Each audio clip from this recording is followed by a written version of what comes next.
Hey everybody, how you doing? A little tired today, a little anxiety, and I can't tell you about everything. Anyway, let's go backwards. Glenn Drew down here again, another edition of Drum Mission. This isn't so much Drum Mission instructional as it is Drum Mission trendy. Last week I put out, which did really well, I put out a video on the funky drummer because I saw 10 other videos on the funky drummer, and a lot of guys do that. And I thought it was going to be a little trendy, but it got response, and I actually got some support. I never get support from you guys, but I got some. So I'm going to do another trendy one a little bit because I'm trying to buy a Mac, and I got to do this video in one day. Oh, don't worry about the eyes. I got a little stuff going on in the eyes. I got a little allergy thing, but this is my day. I got to record today because tomorrow, I got to run around doing some Uber because I got to make money to get this Mac because I want to bring to you these good videos I'm bringing. I was going to tell you something else, but I'm not going to tell you that. All right, so what am I doing today? We are going to talk about why Ringo is cool. Not what he did necessarily that's cool, although I'm going to bring it to you in a list. I know I hate the lists. 5 reasons in Ringo's playing, why he's cool. But we're just not going to play, okay, so he did, everybody knows the come together. He did these triplets, so he was cool because he did these triplets. That's not what we're going to just do. We're going to kind of look under the surface of those grooves, where they might have come from, and show you how they're even cooler than the fact that they're just cool in themselves cool. So, I don't know what I'm talking about. I don't know. Oh boy. The eyes really bug me because, this summer I went to go see my dad on his 90th birthday, and he tells me, boy, you are ugly. And he wasn't joking. He said, I'll go upstairs, shave, get that stuff on your face, because you're one of the ugliest people I've ever met in my life. And my sister, going along with that, said, by the way, you're a jackass too. I wish, now I'm juxtaposing two things, but pretty much that's what happened. In my family, I'm Meg. Meg, you need to know that you matter. Really? No one's ever told me I mattered before. That's why you have to say it. So say it. I matter. Louder! I matter! Shut up, Meg. You don't matter. I'm Meg. Anyway, number one, why I think Ringo is cool. And we're going to do it from the lab. Number one is one of my favorite of the early Beatles songs. And I'm not a super big fan of the early Beatles tunes. I like them, but I like the stuff after 65, 66 better. But She Loves You, yeah, yeah, yeah. Why? We're going to just talk about the intro and really the outro, but really the intro, because the intro and the outro are the same thing. So the intro, why is that so cool? Why is that little 2-bar phrase cool? All right, to the Batcave.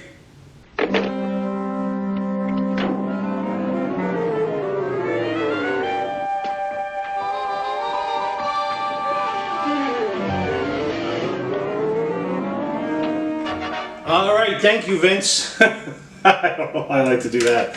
All right, so we're talking about the intro and kind of what he does in the outro, right? We're talking about one particular thing, and She Loves You. Yeah, I don't know. I can't get my glasses. Okay, so here we go.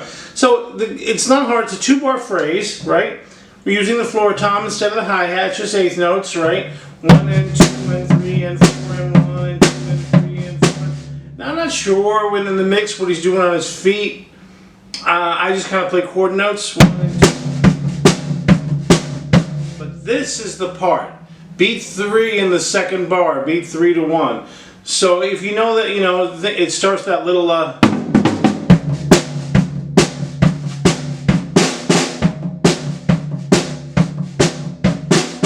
I slow that down, 1 and 2 and 3 and 4 and 1 and 2 and 3 and 4 and quarter note triplets from beats 3 to 1. Quarter note triplets from beats 3 to 1. Why is that so cool? Ringo's the only one doing them. It's not in the music anywhere. It's not. He didn't grab it from Paul. He didn't grab it from John or George. You know, he's not just groove fill. That, I think, to me, is one of Ringo's first parts that he came up with on his own. He does chord note triplets. They're just not present anywhere else in that tune except in his playing. That's cool. That's cool. So when you're playing that song, you kind of have to do it, right? And I don't have a metronome with me. I'm not worried about getting it super exact to the right tempo. But just so it's about here, you know. So watch when we're together, you recognize it. And I'll do it with that little tom-tom intro. You know, 1, 2.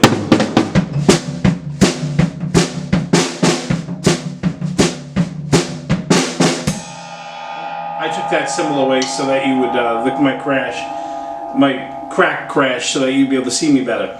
Right? So he's the only one doing those triplets. That is a drum part, and when you play that song, you've got to do them. And that's why it's so cool, because that's Ringo. That is his interpretation of that song that over the years has become part of that song.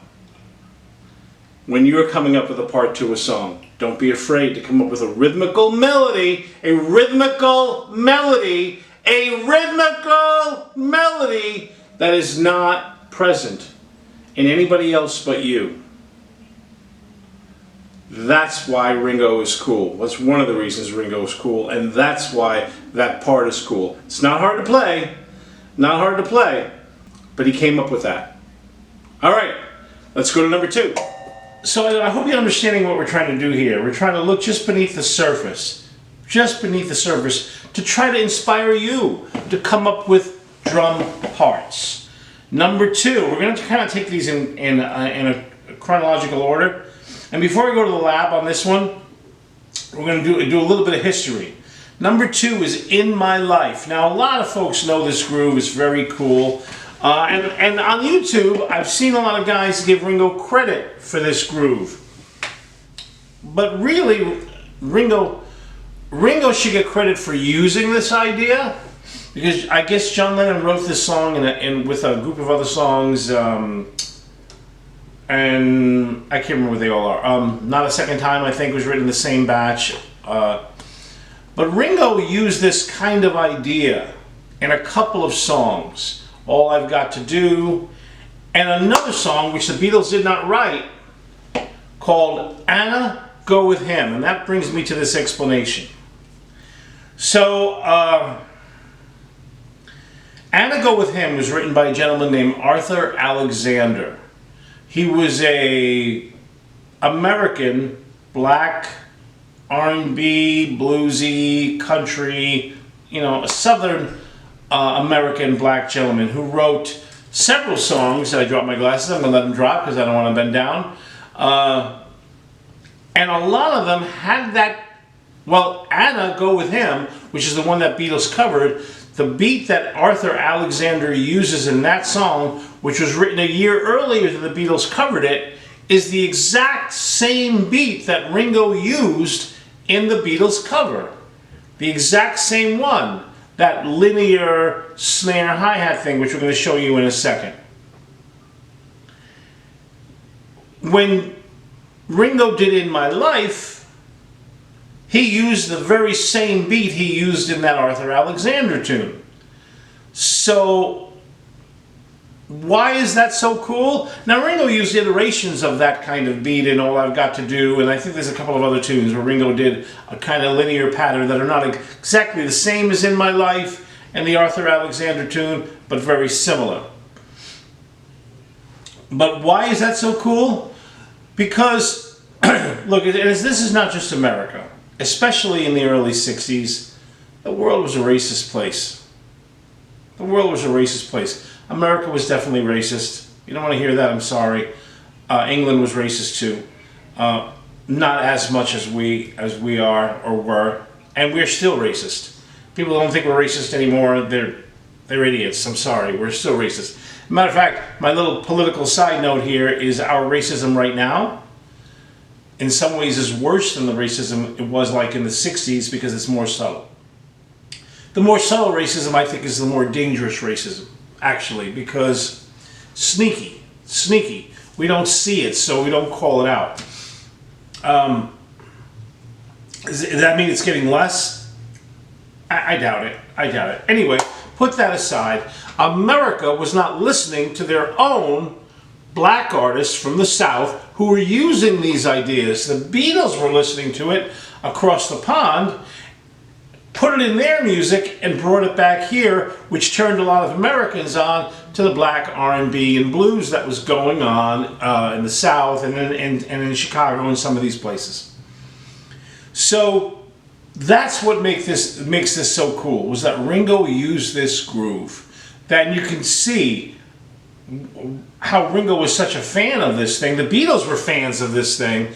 That the beat he uses in My Life is the same beat he uses in Anna Go With Him, which is the same one that Arthur Alexander used in the original. Here we go to the lab. Putting in the man hours to study the science of what you need. Thanks again, Vince. I don't know why I'm doing that. All right, so I'm going to try to demonstrate a couple of them, but in My Life and it's the same beat. He plays exactly the same beat in Anna Go With Him, which is not the Beatles song. It is an Arthur Alexander song written a year prior. And it's very simple. You've played it before. Still one of the most requested songs at a wedding in history. I think it's like in the top 10. So we got 1 on the bass drum, 2 on the snare, and on the bass drum. So the first half of the beat, 1, 2, and 3 for the second half of the beat, and on the hi-hat, 4 on the snare. Let me count it. 2 and 3. 1, 2, and 3, 4. 1, 2, and 3, 4. 1, 2, and 3, and 4.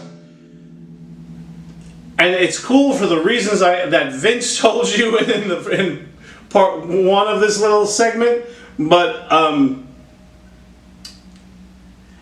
he began to emulate this in other tunes, and All I've Got to Do, he does 1, 2, 3, 4, 1, 2, 3, 4, and it's that same idea that he was pulling from the black R&B, the Southern black R&B. And it might have been done in Chicago too, I don't know. But artists that were happening in America. Again, the second reason why Ringo's so cool. So cool. And that kind of groove shows up. So don't be afraid. You don't always have to do this. Ringo did that too. But you can break up your patterns and your beats. I just made that up. Probably not very good. But you can do something different than boom, ba, boom, boom, ba. All right. Back to you, Vince. All right. Number 3. Ticket to Ride. Ticket to Ride. From that same period that In My Life was done. And why is this one cool? Yes, it's a very unique kind of groove. But why is it so cool? And we're going to talk about it in the lab. Ringo uses his weakness, not intentionally, but to create something that you can hear, I don't know, 100 guys play this groove and they're not going to play it right. I'm going to show you, even for me to do it, I'm going to show you what's closest to the right way. And I'm going to link in the descriptions. Jeff Lynne has a video with Ringo where Ringo explains why this groove is so unique, and Jeff explains why every drummer he's ever heard play this never plays it right. All right, back to the studio. All right, Ticket to Ride. A lot of folks play this as if the whole beat was eighth notes. Let me demonstrate, counting it out. 1, 2, and 3, 4, and 1, 2, and 3, 4, and so bass drum is on 1, and of 2 and 3, and you got 2 and 3, 4, N. That is not what Ringo does. Now, Ringo, if you watch the Jeff Lynne video, which I'm going to link, Ringo had a difficult time because he was playing, I'm left-handed, as you can see, I'm set up lefty. He's lefty and he was playing on a righty kit, so we kind of had to switch his hands around to get up to that tom-tom, and he was always a little late in getting there, or a little early, or it wasn't right. It wasn't right, so he's not playing straight eights. But he didn't calculate this out. He's not doing this against a metronome. There wasn't any Pro Tools. There was nothing like that. The closest I can come when I'm playing this is I think of 4 to 1 as triplets. Let me show you. 1, 2, and 3, and 4 triplet 1.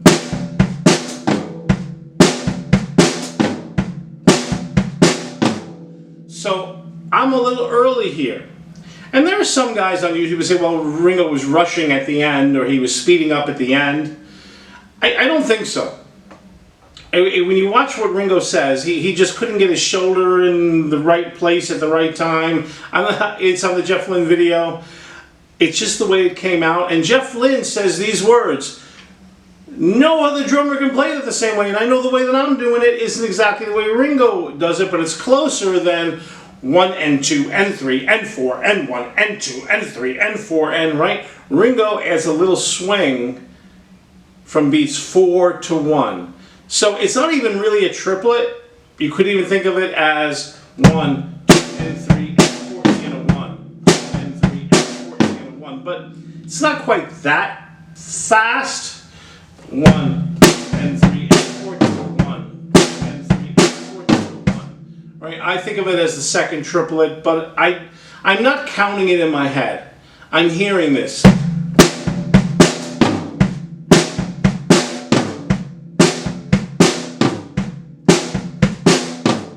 Right? I'm not doing straight eighth. Again, Ringo took a weakness that he had, not intentionally, his weakness, and he played it the way he felt it, the way he heard it, and he did something that even Jeff Lynne, one of the greatest producers in rock of our time, says almost no drummer on the planet can duplicate it, including me. I'm close. But when you do this, and if you're going to do this at your gig this weekend, don't play them as straight eights. Try to add that little something or other in there, right? Whether it be the second triplet or the E, but take it from here. Get away from the grids and sorry, Mr. 8020 and the metronome idea, and take it from your heart. All right, back to you, Vince. Number 4 is the bridge of something. The bridge of something. I'm going to give you the quick explanation now, and we'll go over the mechanics in there and the lab. But the song Something, the verses, come in at about 65, 66, 67 beats a minute, somewhere in there. The bridge is 72, 73, 74, somewhere in there. It is faster than the verses. Noticeably faster than the verses. I'm going to tell you a little story, and I'm hoping that this doesn't kill my ability to keep this short. When I was on cruise ships, we did a show with this violin player from the London Philharmonic who, you know, he did some great material, and he closed his show like every violin or fiddle player on every cruise ship has ever done, closed his show with The Devil Went Down to Georgia. And every time we went around that tune, he did it a little faster, right? And you know, at first he didn't tell us, and it wasn't written in the score, and I got yelled at, as the drummer always does on every cruise ship. I got yelled at by the music director that I was speeding it up. And I can't remember the gentleman's name, but this violinist turned around. I'm not going to call him a fiddler, because he was a violinist. In the rest of his show, this is the one song he played fiddle. He turned around and he told the music director, no, this is what I want. Glenn is the only one I can hear that is actually, Glenn, that's me, Glenn, trying to follow me. And he said something to me, and so I asked him later about the long cello rondo, and that I appreciated him sticking up for me. And he said something to me, and this is the end of the story here, that Western musicians, English, but he said most of all American, are one of the few in the world that take tempo out of the dynamic range. They take tempo out of the dynamic range. In other words, we're good with playing things soft and loud and soft and loud, but we're not so good about using speed to also create dynamics, right? And the Beatles did this a lot. And yeah, they did it by feel. I don't think they were counting things out or saying, hey, let's raise this up 4 clicks. I don't think that was happening.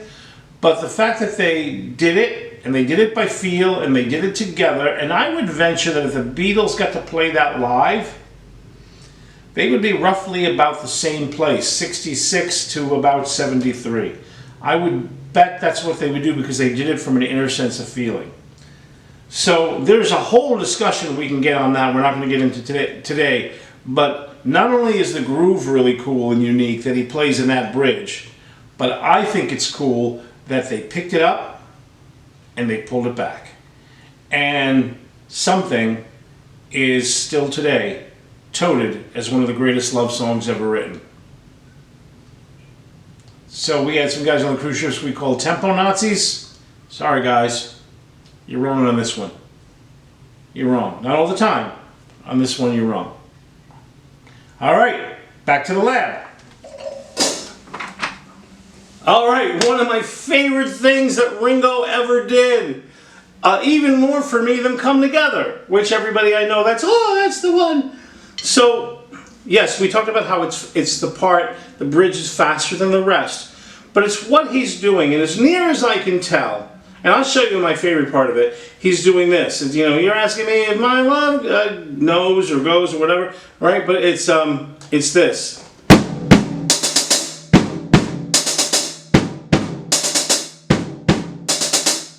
Now, it sounds like there might be an overdub of some, maybe this. Underneath, that might be there, hard to tell. So I'll tell you the truth, when I'm playing this live, when I'm doing it, I do this.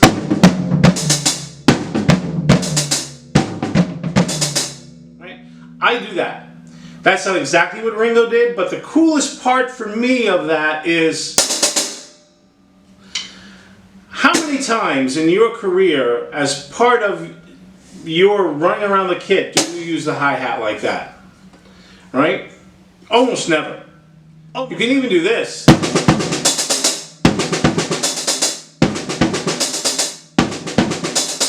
Right? All that's fair game. What's the part that's got to be there is, and of course there's those hits, you know, bum, bum, bum, bum, bum. But the part I'm bringing attention to is that 3 and 4. Again. It's not happening anywhere else in the music. George doesn't have it in his guitar line. I don't think it's something that Paul would have said, hey, would you do triplets on the hi-hat there? I don't think so. You could tell by the way Ringo plays Come Together. Ringo liked doing that. He liked that idea.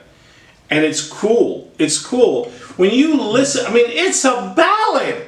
It's a ballad. And the rest of the tune is, you know, I can't sing it. It's here, about 66 beats a minute. And then he's here.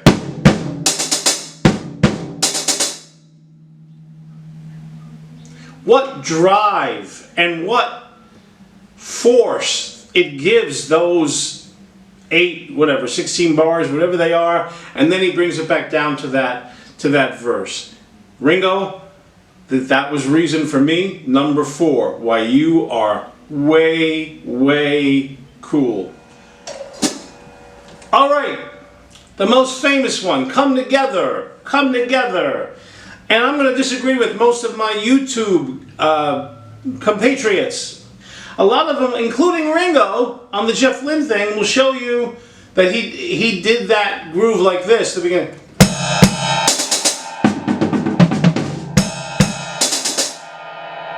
But when you listen with headphones on a good stereo, it's not really what he played. Now the second half of it, right, he says he was going backwards on the toms, and I believe him. That's just too cumbersome for me. So I do this. I want to end up with my hand on the high toms. So 3 in the triplet, 4 in the and 3 in the triplet, 4 in the and. Or if you want to count it, 3 triplet and triplet, 4 triplet and. Right, so that my right, because I'm left-handed, it'll be your left, ends up on that rack tom, right? So it gives the illusion of doing this, which is the way Ringo actually played that part. That I believe.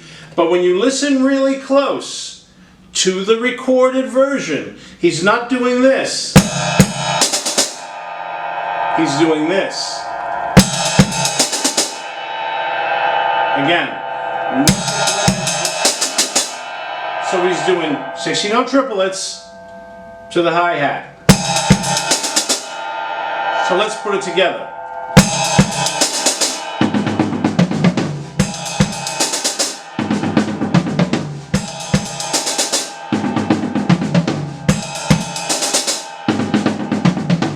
Of course, the bass drum is on 1 and there. But it works better. I have a Beatles tribute band, and that works better with the John Lennon thing he does, right? It just helps that. So it's 16 little triplets. Listen to it really close. That's what he does. That's what he did. Now you watch Jeff Lynne, he says he did this. And I don't doubt that today when he plays it with his Ringo Starr and Friends, if he plays that song, that's the way he does it. It's way easier. I think it's tighter for a live situation in those big places he plays. But it's not what he did in the studio. Listen close. Anyway, the best part of Come Together for me is the chorus. What? It's just 1 and 3 on the bass drum, 2 and 4 on the snare. Right, but that's all it is. He doesn't use the hi-hat. When they're there, right, he's not doing this. Come together. I think the first time I hit my sticks because I'm just talking. He does this.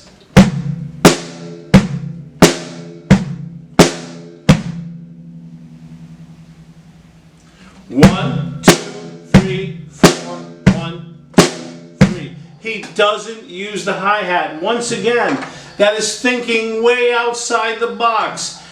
Everybody, including my fave Gad and Caliuta and Garcica, probably would have done Nate Smith. Not the 80-20 Nate Smith, the other Nate Smith.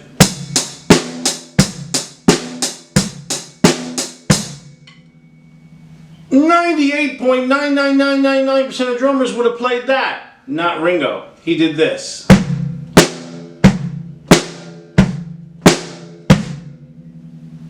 The spaceness and the sparseness of that without the hi-hat there is a stroke of genius. So, case in point, you don't have to do the fastest, wackiest, triplet, linear, independent thing to be cool. Ringo stuff, those 2 bars that he plays just bass drum and snare, it's a different kind of cool. Anybody can play it. I can get one of my young 11-year-old students to play that fine. But the fact that Ringo did something that nobody else was doing, no hi-hat, just bass drum and snare for 2 bars, opens up the entire tune, gives more power to the vocals. That's why you are who you are, Ringo, and I am who I am. All right. You got a gift, my friend. You got a gift. Oh, yeah. You saw that there was something that I was trying to do, and you figured that out. That's why you are who you are. All right. That concludes my 5 reasons why Ringo is so cool. See you on the next one.